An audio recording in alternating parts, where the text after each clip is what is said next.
Hi, and welcome to the first episode of Through the Web of 2024. It's a bit late, but we're here. I'm Dagogo. I'm Tausif. And I'm Brayden. And we have some explaining to do, I guess. We do, and I'll let you take it away. You have some explaining to do. Here's the bus, and I'll throw you under. Oh, man. No, it almost feels like unfamiliar territory, just getting back to these seats. Yeah. Because the last one we did was in December. Yeah. Coffeezilla. The Coffeezilla interview, which, a lot of people, those who've been watching it, thank you so much. It seems like a lot of people liked the style of the interview, the questions and whatnot. So if you haven't checked it out, do check it out. But yes, the reason why we haven't been uploading as much is primarily because we're trying to figure things out with the podcast. Previously we would do once a week, sometimes even twice, and it's quite a lot of work that needs to go into it. And we wanted to make sure that, every episode we did, it didn't feel like a chore or end up being like, just something we do for the sake of it. We wanted to do it with pure intention and proper research and not just do it because we have to, kind of thing. So, we decided to take a step back and kind of reshuffle the way we want the podcast to go ahead in certain ways, and we're looking at perhaps doing more interviews in the future. So in fact, we just did one right now. Yeah, we're not going to say who it is, but I think some of you will probably know. More stuff like that, and perhaps just kind of surprise episodes like this where something would have of interest would be on the news, and we'll get into the depths of it. So that's kind of like the main reason. And I guess the biggest reason is we also want to keep on pushing Cold Fusion videos. So more time towards the main channel. Yeah. But speaking of big things in the news, something big did come out, and it was Zuckerberg's UFC fight. No. Obviously, a lot of you have probably heard about Sora, which is OpenAI's latest and greatest AI creation. So, for those of you who don't know, which I'm sure all of you do, it's a text-to-video algorithm that they've come out with that can do 1-minute videos, 1080p, and it's photorealistic essentially. Can do a variety of styles from to make it look like an old movie to 3D animation to cartoons to you name it. So I guess today we'll just talk about what we think about it, some of the implications it could have for society, and where we see the future of this going. So when you first saw the first images pop up on your X feed or wherever you saw them, what did you think about it? We are back on in front of the microphones is because we kind of did a lot of episodes last year when AI was just picking up. In fact, we started a podcast around the same time, so we felt kind of like the need to ride that wave and talk about it when things are still kind of fresh. And I remember having felt similar when I first saw images out of Midjourney and DALL-E 2, DALL-E 3 and whatnot, right? But now, for some reason, it's like, it was bound to happen kind of thing, rather than, oh my God, here we go, another huge thing. It was more like, here we go. Instead of like, oh, here we go, everything's kind of over, right? It's almost like there's something that a gift, or not a gift, but say you were expecting an Amazon delivery to arrive to your house. You're not surprised when you see it. It's like, oh, it's here. It's like it was just that thing that was. Having said that, I did see a lot of people get like very, very surprised, and again, maybe because they're not familiar with the other versions that are out there, and we're gonna get into that soon. But overall, no, I felt it was about time almost. This is exactly where it was hitting. For those who have been following our podcast, I've mentioned it many times that by almost in a couple of years, or in fact, I said by the end of the year, we should have capabilities to make a full-length movie with just text-to-video prompts, right? So I was actually expecting it to be a lot sooner. If anything, I mean, I think you had the timeline of 5 years. But I was thinking, things would be a lot sooner. So, I wasn't that surprised. The quality of the videos felt pretty good.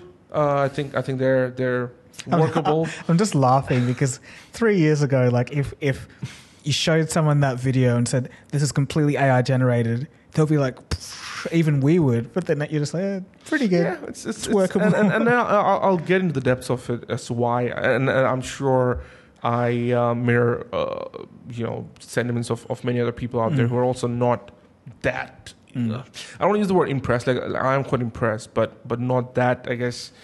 What's another word for it? Maybe. But the thing, I think we talked about this and discussed this quite a while ago. It's like, what is there going to be left to be amazed by? Yeah. It's like we've seen these pops of innovation come up in the AI space, and it's something that's never been done before. But the more we see them, the less we're going to be impressed by them. So like, the next one is going to be able to sit like, what's left? I don't even know what to think. I mean, before getting into that side of things, what did you think?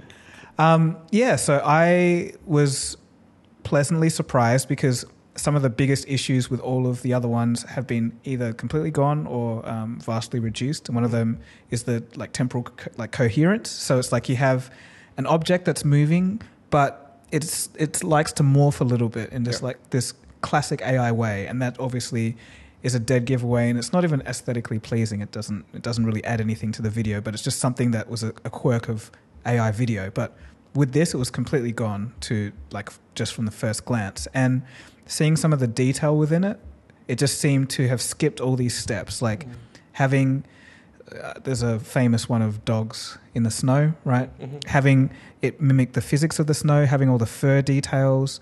It just was another level. But again, it was like I was inputting on all of this and thinking that's amazing, but it wasn't like a visceral reaction of, wow, this is... I had that moment in this one particular case, but before that, I'll go to Braden. Braden, did you end up seeing some of the Sora videos? Yeah. Which one was the most realistic? That it was almost like a trailer where the space dudes were walking down and going to that looked probably the most realistic. And I think the prompt also was make it a cinematic trailer or something like that. Yeah. I think that was probably its best case. I think the funky one with is it dogs on the road, on that dirt road, and they kept spawning out of each other. Yeah. That looked a bit funky. And the limitation with some camera angles, like with the walking, right? With the lady walking out and keep bouncing back. But other than that, at first glance, it's crazy. It's it's pretty solid. You could probably use that as stock footage for the majority of things. But another crazy thing is, if you look closely, for example, that movie trailer one, there were cuts, and it was like the camera angle completely changed, but it was like that wasn't inputted anywhere. It was just that's where it decided to. It was like a creative decision by the AI. But it's cool, but it's also we lose our input to it. We can't. It's not as custom as we would like. It just spits out something, you just have to deal with it. So it's able to do more, but we have less control over it in a way, if that makes sense. Less creative control. I mean, you're a videographer, so how did that make you feel as a videographer and an editor, for someone who's worked with cameras all his life? How did that make you feel? Well, but, I mean, besides those little limitations, genuinely terrifying, because that's 1 year of development since that previous gen. Another year, and we might have custom sliders where you can be number of camera angles, type of camera angles. True. We could have lens selection. You could dial in aspect ratios. You could basically build a film with very few requirements for them to actually change. A lot of it would be just visual. You know what I mean? Yeah. And that's actually a brilliant suggestion. I never thought about that. I'm thinking, we lose all this control. We just type in something. But that's not hard. That's trivial to implement. Even on Midjourney, you can input what kind of film you want. You can do all that stuff already. So for video, I don't see it being hard. Yeah. So that actually. So then what does that do to Unreal Engine and Blender and stuff like that? I mean, obviously that's way ahead. Some of the Unreal Engine footage is unreal.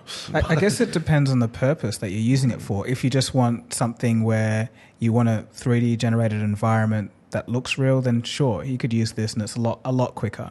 But say you're trying to get something extremely particular, you're an animator and you want to describe a certain scene, and it has to be in this way, and this way. It's very set out. It will be quite hard to get that. Well, at the time being, onto an AI system and make it coherent. So you could have, you could describe the scene in one sentence, but then on the next part of the next shot, it might not look exactly the same. So I think those little niggles will be hard to ease out. But until that happens, after that happens, then maybe it's all better off. So yeah, and I guess I'll go back to that one point where that there was that one moment I did feel like, oh my god, like this is crazy. It was actually at the end of MKBHD's video when it was talking about drone footage, how some of the drone shots through Sora, like why would anybody use a drone pilot or something like that. And the drone footage that I think what was the Greek place, Santorini, yeah. When that was on display, I was checking out the people walking, right? And a few of them were just disappearing into the ground, kind of. But the rest of the stuff's very cool, like very realistic. And it was only when I was paying attention to the people, and I knew it's from OpenAI. So I was like, oh, that's not possible.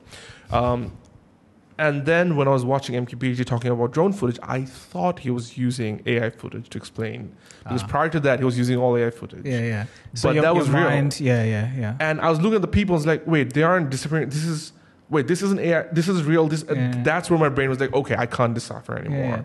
So sometimes that happened to me, because I was just going through Twitter, looking at a whole bunch of these videos for like maybe 20 minutes, like just going through and finding all the different examples that people were putting out.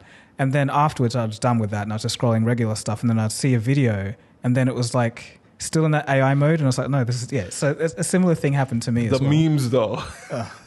Oh, yeah. With the Indian man just coming out of the build. Have you seen that? What? No. Like the Bollywood, like that funny clip from like what? No, but that's real. That's real. Oh, yeah. But you're saying, okay. But that was funny. Yeah. Just how people were just playing around. Yeah. But I thought when you said the memes, I thought you meant the memes that people are going to create, because it's like a Moore's law of AI. Like the first application is like memes as well, and other stuff. But it's basically just when this gets unleashed to the public, the memes are going to be insane. Yeah. It's going to be crazy. But okay, so what do you think are some of the implications that we'll be seeing from something like this? In terms of like positive, negative, both. Yeah, just in any which way. A lot of people still has a lot of issues with using AI for work and art and things like that, right? And we've been using AI in some of our work. I've been using it for a lot of personal stuff with ChatGPT and things like that. So I think those who are kind of against AI will still be. I don't think that's going to change. And for clarification, we're not talking about script writing. No. Yeah, it's more so, I think, with some of the visual elements, right? Yeah. And I think that's where just understanding the differences between what's going to happen in terms of the negative side of things and what you can actually use it for in day-to-day lives, I think will be critical for people to accept it, because some people just look at that and be like, that's it. That's everything that AI will be used for, right? Or just memes and negative stuff, or just making deep fakes and whatnot. So yeah, I feel it's you'll have the bad players regardless. That's with anything else, and it's the same thing with Midjourney, right? Like we've seen a few cases that happened over the years with the Pope and with the Pentagon and whatever else. I think Taylor Swift won, recently. With some explicit images, maybe a few weeks ago. So those things will keep popping up, but it wasn't like that didn't exist beforehand. And it's only just gives people a faster way to doing these things, whether it's for good or for bad. And I think that's also the reason why a lot of people aren't as impressed as they used to be with the AI stuff, right? Because I think I've mentioned it in the past as well, is that when you democratize these products or these tools, you make the speed at which you can do these things faster, but not necessarily creating something that already doesn't exist, because ultimately it only has one reality to emulate. So it's somebody sees that and that somebody doesn't understand how AI works or the back ends of it or the crazy technology, because we're in that world, so we feel quite compelled to be enthusiastic in a lot of ways. But for somebody who doesn't care and only sees the output, for them it's like, why is it that impressive? Because it's not showing me something that's not out there already. You know what I mean? So for us, I think those who are in this world, that's what these things feel more impressive, because we understand, or at least we're interested in how the back ends of these things work. I'd like to agree with you with that, but maybe it's just a matter of how that tool is used. Like if you're an extremely creative person and you manage to create a video of something that no one has ever seen before, like obviously there's probably inspirations from stuff, but I don't know what that would be, but just something that just is so visually compelling and striking that people are like, oh, how was this done? Oh, AI, okay. But it's still like, oh, that's kind of interesting. I think we'll be seeing more of that stuff, but as for now, it's like people just playing around with very kind of normal stuff and things you would think of, like a monkey playing chess, or like a half horse, half blah, blah, blah. And it's like, it's just the things that you just... And it keeps going back to the first conversation we ever had about AI, right? Like ultimately, if a movie could be made or a whole music album could be made, like with just one click of a button and a text prompt, right? Would people actually enjoy it? And I think there's going to be a lot of individuality to that aspect, like if you can create a movie just for yourself that you want to watch, kind of thing. But ultimately, it's the community and the storytelling that comes with these creative outlets, right? You enjoy music, but people also kind of, the means to that end in some ways is to enjoy it with people at a concert, or going to the theater, or talking about, even if you're watching it on Netflix, you want to get on Reddit or somewhere and speak to other people who also watched it and experience that the feel of community, right? So I think it's not going to replace all that stuff with AI, and that's why I feel a little bit safer in some ways as opposed to when it first came out, because it's been almost a year and a half since the Midjourney and all that kind of stuff, and I think there's some elements to some people not perhaps finding the jobs, but it still hasn't replaced the entire industry, right? And there will always be things like strikes, for example, like the actor strike that happened to keep AI out of Hollywood and the actor circuit and whatnot. So I think there's two things to note here. Like the first one is ultimately this is a tool. Like maybe a lot of people are over embellishing it to be a replacement for an actual human being doing the job. It's not. It's a tool that you can use to make your workflow and process faster. But on the other side of things, humans are terrible at exponential progress. So we're seeing this at this point, and we're like, oh, okay, it's all right. And then in 2 years, like it's starting to make movies that kind of make sense. It's still a bit weird. But then in 5 years, it's like making a movie that's like, you want to watch, like, this is crazy. This is like so good. Like, it sounds crazy, but like exponentials, that's kind of how it works. Like, so I'm working on a video on this, and I started off with this Reddit thread of these two people talking about image generation technology. And the first person's like, oh, wow, this is crazy. Like, imagine you'll be able to create a photorealistic video just by like typing in text. Like, AI is nuts. And then he gets downvoted to oblivion. And the person below him is like, haha, you idiot. Like, there's no way this is going to happen. Not even our great-grandchildren they'll maybe have something like that. There's no way. And then 3 years later, it's here. And that's what exponentials are. Like, it's something... If you look at the current rate of progress, it's always wrong. Like at every point, like it's going straight, but the exponential keeps going as an exponential curve. So we're not geared up for it. So that future, I'm not sure if we're prepared for it, because for a lot of these things, if we're talking about coherence, or if we're talking about how it performs with longer form videos or storytelling or whatnot, these are all problems that can be solved.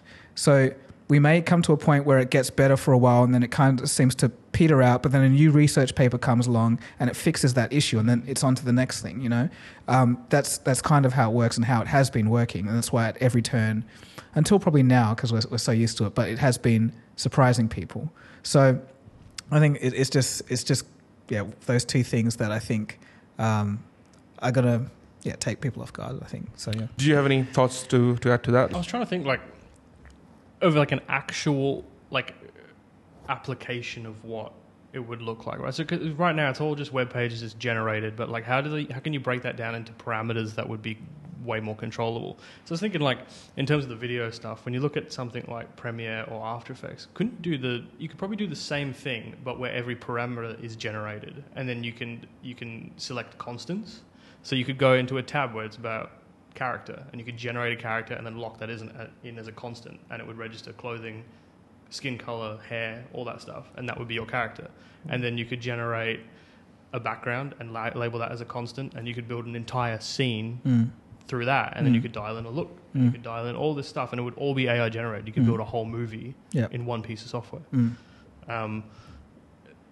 I reckon we're not far off that. I think maybe a couple of years until one company can secure all the different types of AI generating, so audio, video. I think we're talking about two different things in a way here. So one is you click a button and it does movie, and movie is okay. You're talking about it like really being an extremely powerful tool, like literally strapping your creativity onto this machine. So it's like you're like man and machine, and this is just machine alone. So I think with what you're saying, that is going to be where the jobs get cut.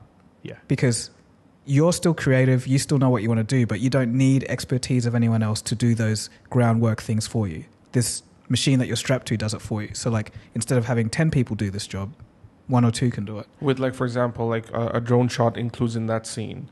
You don't need a drone pilot because you've already locked in that character, and then you could just have like a separate video output that says, it's the same shot, but from the perspective of a drone flying at yay height. The surroundings look like this, yada, yada, yada, right? Yeah. So that's where the drone shot or people involved in that scene would be technically losing their jobs. And an interesting thing I saw on Twitter or X is, so this Sora thing, you can have it generate a video, but at the same time, simultaneously, you can have different camera angles. So, for example, that snow scene where there was that couple walking in the Japanese area. So there was another one of just someone in the background, like it was a close-up of his hand, he was feeling with the snow, and there was another one of like other people just talking and whatever, but it was like all coherent, all the same scene. So the capability seems to kind of be there for like what you're talking about. So I actually played with Runway ML. So basically after OpenAI Sora came out with the prompts for what they released, I used all the same prompts and put them on Runway and generated 4-second videos of each. The thing is, right now with what Runway is, so you got to keep in mind that Sora is not out to public yet, right? It's still being under, I think, red testers, which basically means people with special permits and whatnot are using it. But Runway is available to anyone. So Runway, you can only generate scenes 4 seconds at a time. At least that's what my thing does, or my what do you call it? The billing thing does. So I tried like maybe 4 different scenes from the OpenAI's versions and input it on Runway. And it's interesting to see how similar some of it is, but not that accurate. So it's very, like look-wise, some of them felt very, very similar in terms of colors, the lighting and those things, but not in terms of, I guess, the accuracy. And I guess that's where the differences with OpenAI's one will shine. What do you mean by accuracy, though? So I've sent it to you, so you can just check. I look? Okay. Yeah, so you can both check on the super private secret WhatsApp group chat that we have. The first one would be if that's the dog. So have you seen the dog one? It's got like 6 legs. Yeah. So this is not too different to, for example, like the puppy that. Yeah, it was in the window. That was spawning, right? So a lot of the Runway stuff is kind of like that. But having said that, colors and the colors and the lighting in this is if you hadn't seen OpenAI's one, you'd be like, oh, this is pretty.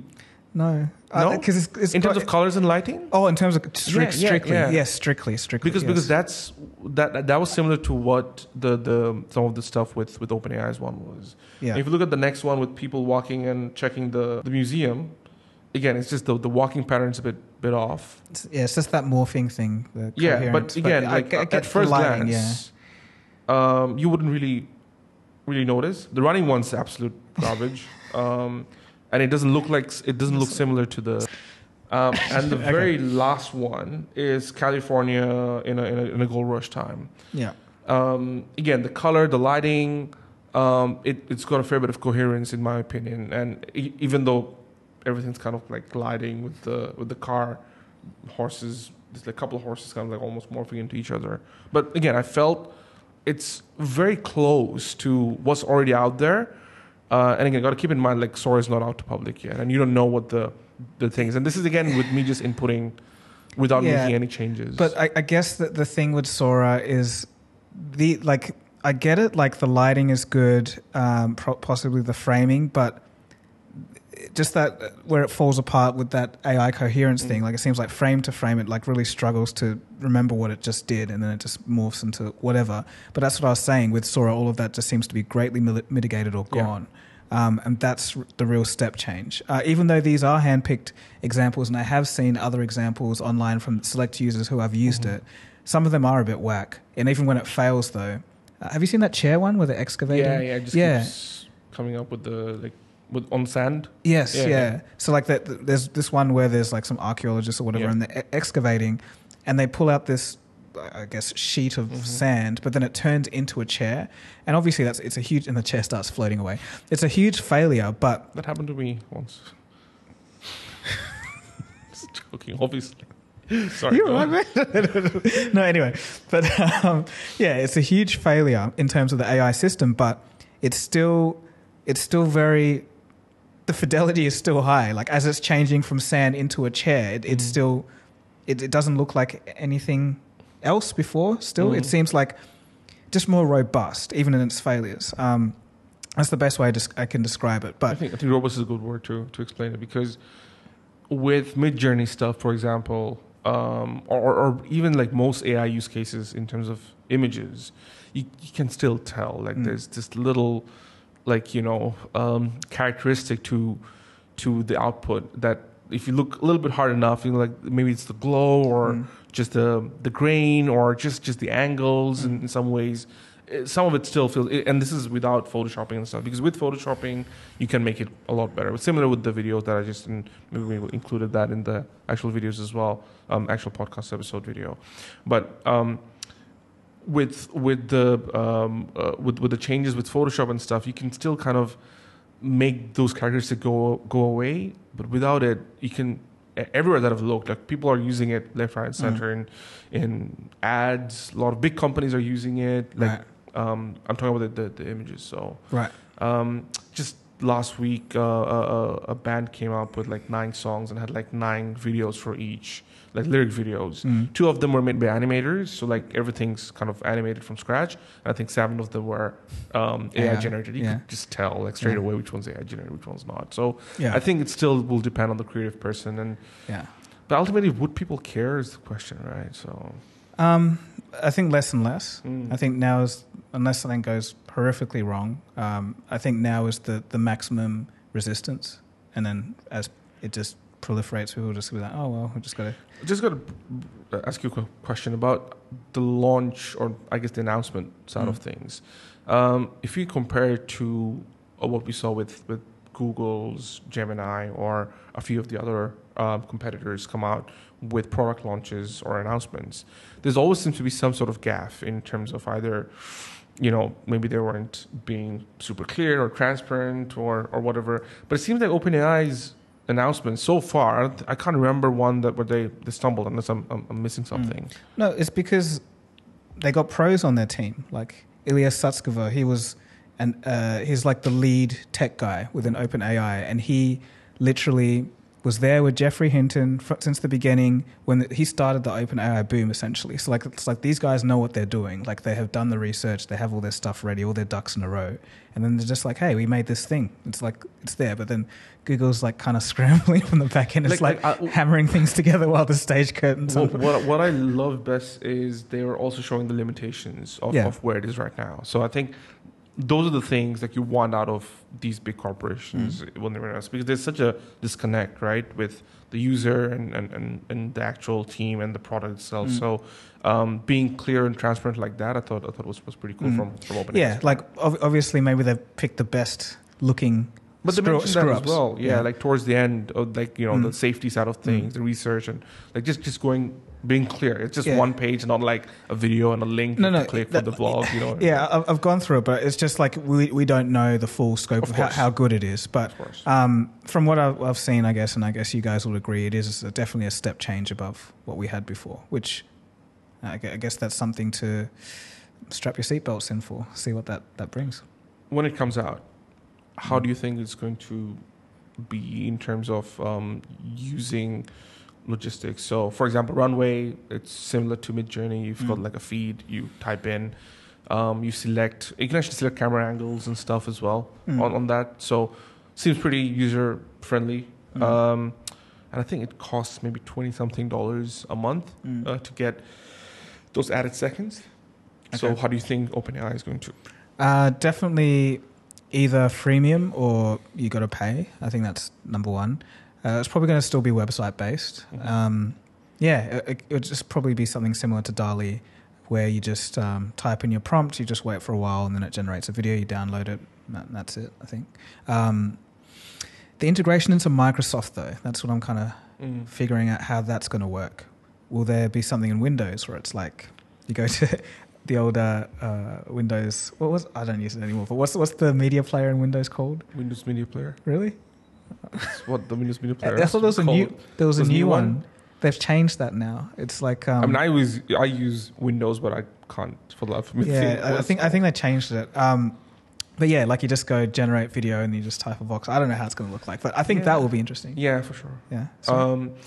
One thing as well is just with AI in general. I was on LinkedIn, and you can actually use AI to summarize videos that pop up on your feed. You can make like bullet points out of it. So I think those little things are quite interesting use of AI that I'm seeing pop up quite a bit with day-to-day use. But then with those things, there's like trust required. So it's like you could get a video and then it gives you the summary, but it's like, am I really sure those are the best points? Yeah. It's like you don't really know. True. I think with the text-based stuff, I think there's a lot of that. Like you can ask ChatGPT to write you something, but you can never trust it. You have to.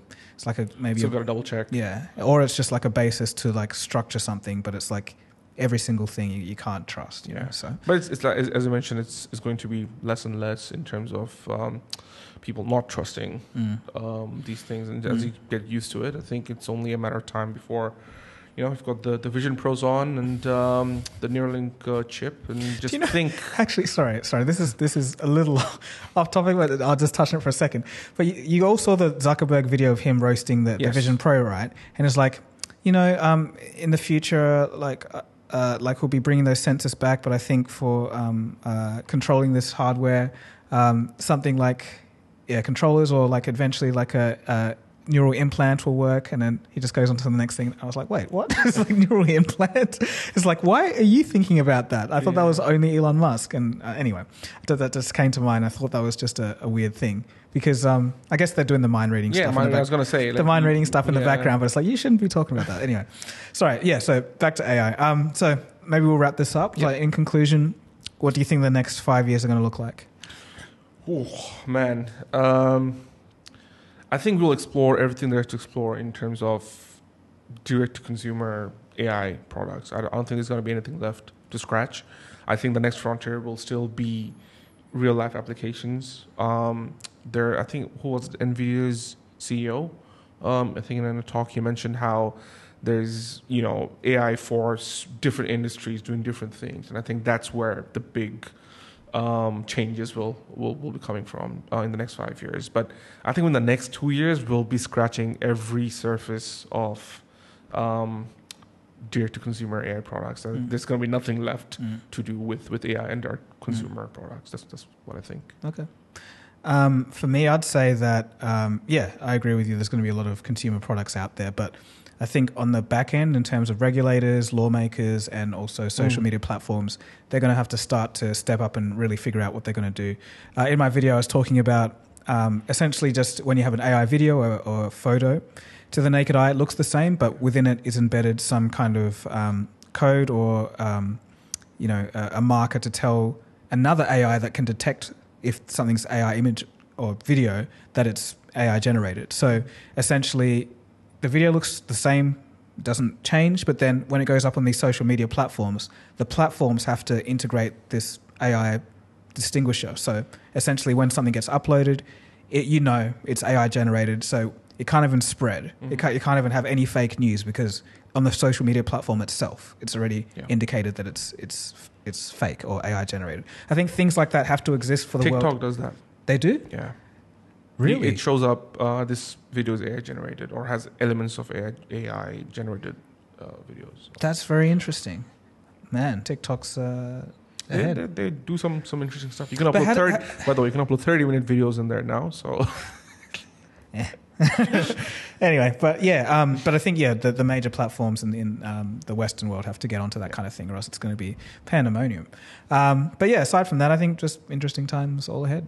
Brandon, how about you? Any thoughts on that? I think we're going to get.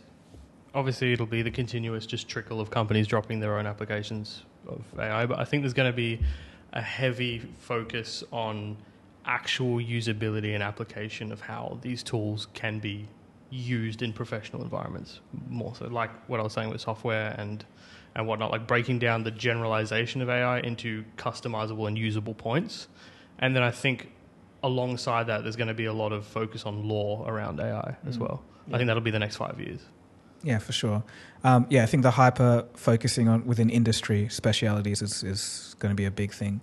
So yeah, we'll see. Anyway, that's about it. Thanks for watching. Thanks for listening, and we'll see you again soonish. I don't know when. So we'll see you again for the next episode. Sometime soon. Yeah. But if you want more stuff, do let us know. If you want us to cover any specific topics. But I guess it won't be a weekly thing from here on. So. All right. See ya.